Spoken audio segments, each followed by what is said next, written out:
As we all know, it's been, this coronavirus was just thrust upon us. One moment there was nothing, and then all of a sudden, everything changed for everyone very quickly. There was a lot of uncertainty, and it all came very quickly. And there was a lot of change in the way that you live very quickly. 1 minute it was okay to go out, to go and visit your friends or go out for dinner, and the next day you weren't allowed to go anywhere at all. So, I mean, not only was there uncertainty, but there was a lot about having to change the way that you live rapidly. Some people moved to working from home. Some people moved to actually homeschooling, trying to homeschool while they're working from home and manage the family, doing everything in one space, which, it can be quite overwhelming. And, once you get to this level of overwhelm, what happens emotionally is sometimes you just shut down. And this is what leads to the low mood. There are people that have had difficulties with changes in job circumstances that I've come across, So, 1 minute they may be working, next minute, because of, what's happening, it means that they no longer have a job. Or even for those who furlough, even though for some people it's okay that you're at home getting paid 80% of your salary, but when you've accounted 100% of your salary, you still need to be thinking about how you're going to survive when there's less money and you're going to be home all the time. So, and then you've also got this overwhelm from those who are living on their own, and, having to deal with the anxiety and the worry of, having to actually just be by themselves and, not being able to visit anyone or reach out to anyone. And this leaves some people vulnerable, feeling vulnerable. And then you've also got the other flip side of the fact that, you've got some people who live with families or live with people, and they're having to deal with the overwhelm of the fact that everyone's at home. So you've got two sides of the coin. So these are kind of some of the things that, I've been having to deal with. And, some of them, hopefully, you will resonate with, because I think that this is, in this situation, because the government's made the rules, we're kind of all in this together. And, being at home for all these long periods of times, or having to change the way that you're doing things, can lead to high levels of anxiety and high levels of low mood and just general overwhelm. Okay. Now, the first thing that I always say to people is that, we've got to be realistic. Like, these are such unusual circumstances that we've got to give ourselves a bit of a break. It's okay that sometimes we're not going to be having a great day. And it's okay that some days are going to be better than others. This is just a situation that we've been put in, and so not every day is going to be wonderful. Okay. In terms of, low mood and feeling depressed, there might be some days where you feel a sadness and you don't even know why you're feeling so sad. Some days you might even feel quite tearful or guilty about the things that you're not doing. You might even find that if you're living with people that you might feel a bit irritable and intolerant of them, maybe even starting arguments when it's not even clear that anything has happened to start those arguments. You find that even sometimes your head might even get a bit fuzzy, and you find it difficult to even make any decisions that on a normal day you would find quite easy to make. Okay. And, these kind of symptoms that I've talked to you all about are linked more around feeling some days maybe a little bit depressed or low in mood. And then on other days, you might feel really restless, and you might be worrying about so many things because you don't really know what's going to happen next. So there's always something to worry about, and feeling just this genuine sense of dread, like something terrible is going to happen and it's out of your control. Okay. So these are kind of all the feelings that, people might be feeling at the moment. And, these symptoms are linked to anxiety and depression. But as I said, under these circumstances, there definitely is something about saying that it's okay not to have a good day every day. Okay. These are unusual circumstances, and, we haven't done anything wrong. So, and that's usually when you're asked to stay at home or stay inside for long periods of time is when you've done something wrong. So there's something about giving yourself a bit of a break. Okay. So, one of the things that you can do just to start off is to start by reframing your mindset and thinking about, you know, how you're going to position yourself in all of this, you know, because if you look at the situation like I'm stuck at home and I can't do all of these things, then already you're in a mindset of dread, where nothing good is going to happen. Okay, so there's something about reframing your mindset and thinking about, you know, how you're going to make this something positive. So instead of saying that I'm stuck inside, maybe you could think about, you know, that I've got the opportunity to do some of the things that I've wanted to do around the house, or to clear my mind and think about particular things, or use the time that I used to commute to do something for myself. I'd just like you to take like about 30 seconds. You can either write it in the comments, or you can just write it down somewhere or jot it down on your phone, and just think about what you would like to accomplish in this time. Okay, because we're not going to be given time like this again. So what would you like to accomplish in this time? And what is the story that you would like to tell?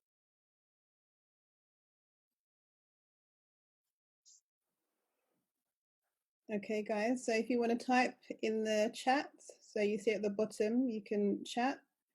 Think about what it is that you'd like to achieve during this lockdown time. Okay. And what is a story you want to tell?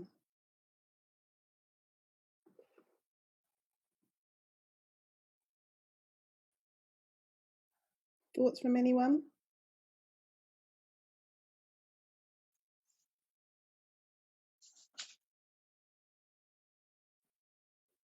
Landscape your garden and decorate your whole house. Brilliant. Thanks, Mary. I can resonate with landscaping the garden. I've definitely taken this time to reframe my mindset and think about what I can do. And I looked around my home and looked at all the things that needed doing and what I can imagine I can do in that time. Growth in body and mind.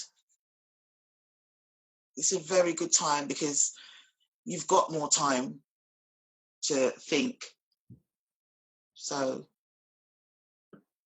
thank you. Catch the last one. Somebody said something there.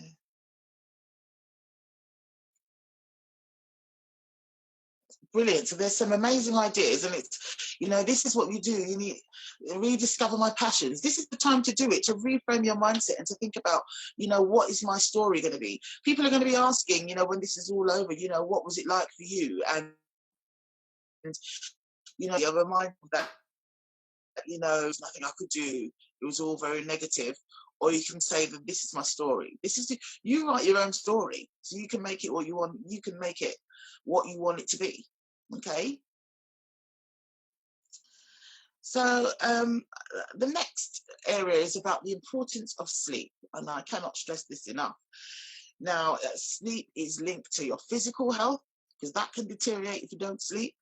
It's linked to your level of productivity.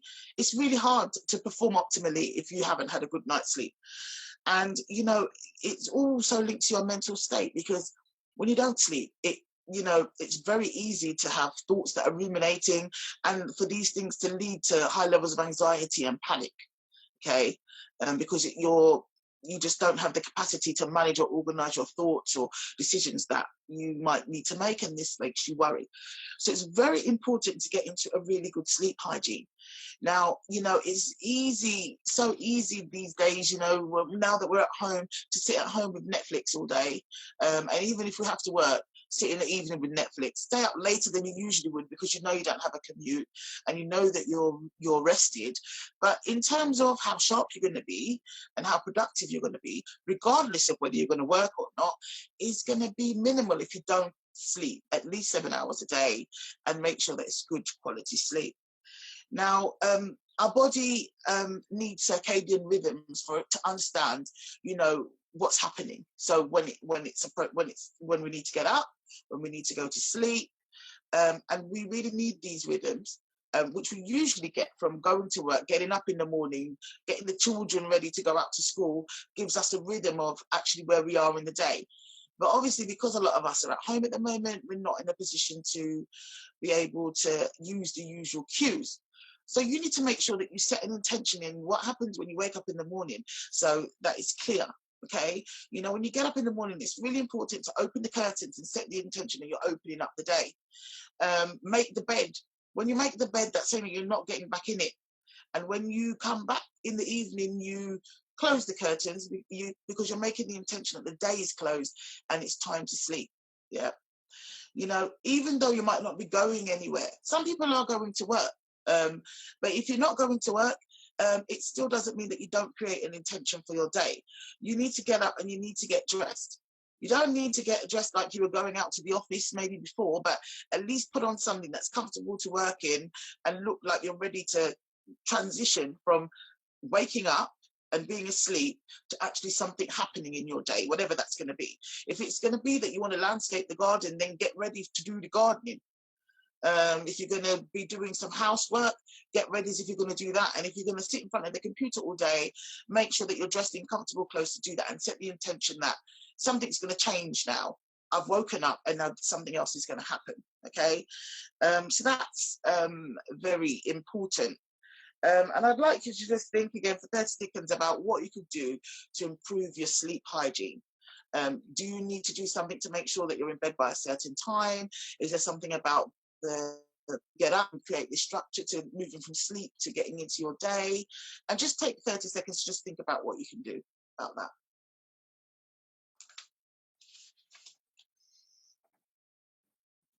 Put it in the notes if you want, or just jot them down.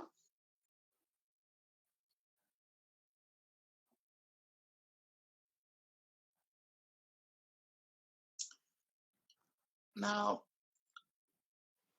I want to add that, you know, we've transitioned from sleep into starting the day. Okay. Thanks for it. I saw some comments in there. Don't want to ignore them. Yeah, start prepping for bed a lot earlier. Yoga is a really good way. Yoga and meditation in the evening is a really good way to set the intention that your body is winding down. That's actually one of my points, actually, but it's winding down and you're getting ready to relax and get into that state of sleep. So thank you very much for that. In terms of, and we're moving, as I said, from sleep into the structure of your day. And this is something that has changed a lot for a lot of people. You know, you may be going into work, but not as it used to be. You may be staying at home, and if you are, the day doesn't look the way that usually it does when you go to work. Some people are homeschooling their children that work at school at home while they're still trying to work themselves.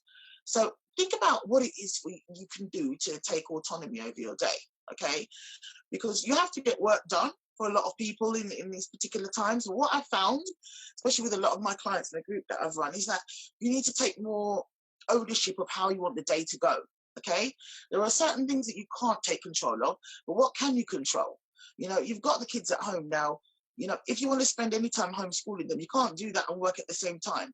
How do you mix up the day so that, you know, you can do 2 hours of homeschooling? Maybe you get up a bit earlier, start work at 7 or something, or 7:30, do 90 minutes. The kids, you then start managing the kids from 9 till maybe 11. Then you can leave them alone for a couple of hours because they might know what they're doing, and then you can go back to some work. And then change maybe what activities they do in the afternoon so they're a bit more fun. But you need to think about how you're going to create a structure to your day. How are you going to make this work for you? And also, how is your day going to start? Tony added on the notes there about morning exercise. And morning exercise is a good way of setting the intention that you're awake, that things have started to happen, and that you're active. And the next thing that you're likely to do after the exercise is likely to be productive. So think about how you start your day once you're getting going. And also think about how you're going to structure your day so that it works for you, okay? Because you're not in the office anymore and you haven't got somebody breathing down your neck half the time telling you, making sure that you're doing things, but things do need to get done. So how can you do it your way so that you feel that you're in control of it? Because it's very easy to feel that you're not in control of it because you're still thinking in this 9-to-5 mindset. Actually, you know, a lot of literally all of my clients in the groups that I've dealt with have acknowledged that actually work needs to get done, and how do you make that work for you? How do you even work out in the structure of your day how you can add micro breaks, which are like 3-minute short breaks, and how you can create a list, like maybe at the beginning of the day, of the things that you might like to do for yourself, even if it's just think about something in particular. Do a 3-minute mindfulness. You could take a 10-minute break if you want to, and say that you want to do a 10-minute exercise in it, or you want to go and water the plants. But create a list of your intentions for your micro breaks, so that you can break up the work that you're doing with things that you need to do for yourself. So you can feel that sense of accomplishment in your day. And you can get something back that usually you wouldn't get when you're at work, because maybe you wouldn't be able to do all of these things, okay? Because people are worrying a lot more. I mean, at the moment, we don't know what's going to happen next. The government is saying one thing, and then things are very uncertain because of, the rate of the way that things are going. So it's very important to not allow worrying to consume you. Okay. Now, you might think it's easier said than done, but the thing about worry is that when thoughts are in your head and they don't become an intention, then all you can do is worry about them, because you have no plan of action. So one way that you can deal with that is by making sure that any concerns that you have, that you write them down at the end of the night. But another way of doing that is to create a worry box or a worry time. Okay, so what you're doing is setting the intention that I'm not going to worry every day, every moment of the day. I'm going to create a time in the week where this is the time where I'm going to worry about the things that are concerning me. And if I'm going to put that time in my diary, I can go to the diary and I can write the things that I'm going to address in that time. And in that time, I'm going to think about solutions for, what I'm going to do to progress these things. Because actually, some of these might not be for me, they might be for someone else.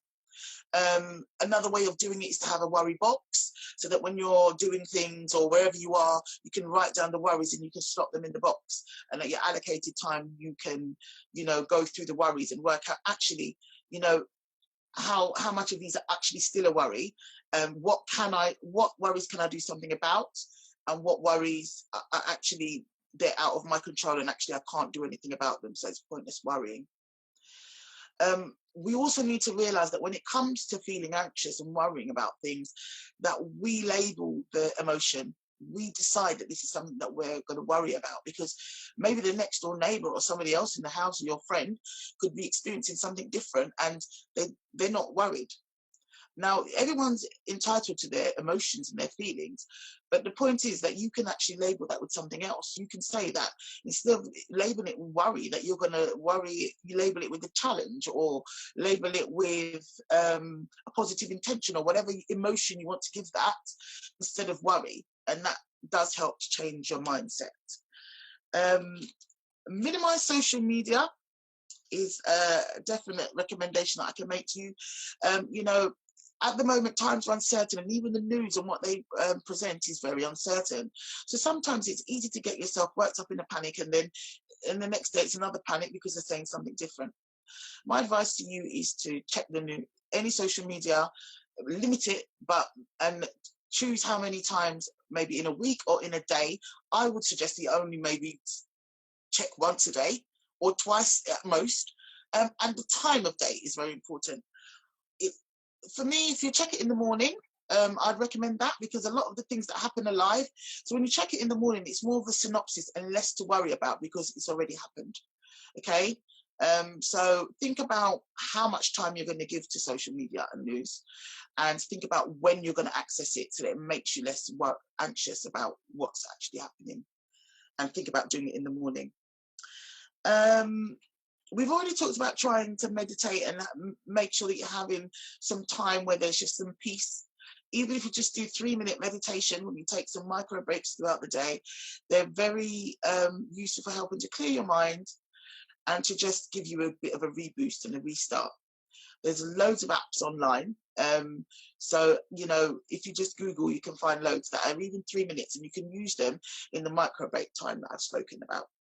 And I'd just like to end by say that, the one thing that we all need to remember is that we are not alone. You are never alone. You're not alone in this, and you are generally not alone even when you feel that you're isolated and you are alone. Okay, the whole world seems to have gone onto the internet these days, and there are so many different ways of accessing hobbies and things that you enjoy, that you know, you can access now in different ways, and at least be together with a community of people that you enjoy things with. Also, it's quite a good intention for yourself and for others to think about, join up a list of people that you either haven't spoken to in a long time, or maybe are even acquaintances. These are not people that you speak to regularly, and work through that list and think about how maybe you can reach out to somebody, at least 1 or 2 people a day, just to ask if they're okay. And it'll be interesting for you to see, you know, what comes back. And, you know, at a time like this, actually, is a time to strengthen some bonds and some friendships and actually make some new ones. So don't forget to make your list of people that maybe you can contact. And I would like to leave you on that note of saying that, you know, you are never alone and we are all in this together. My tips on how to manage anxiety through times of isolation are also on my website, Leonie Campbell therapy.co.uk. So if you go on there, I've got a blog on there and all of the tips are on there, or I try to update them as I get more. But I'd like to say thank you very much for listening to me today, and I'll pass you back over to Angel.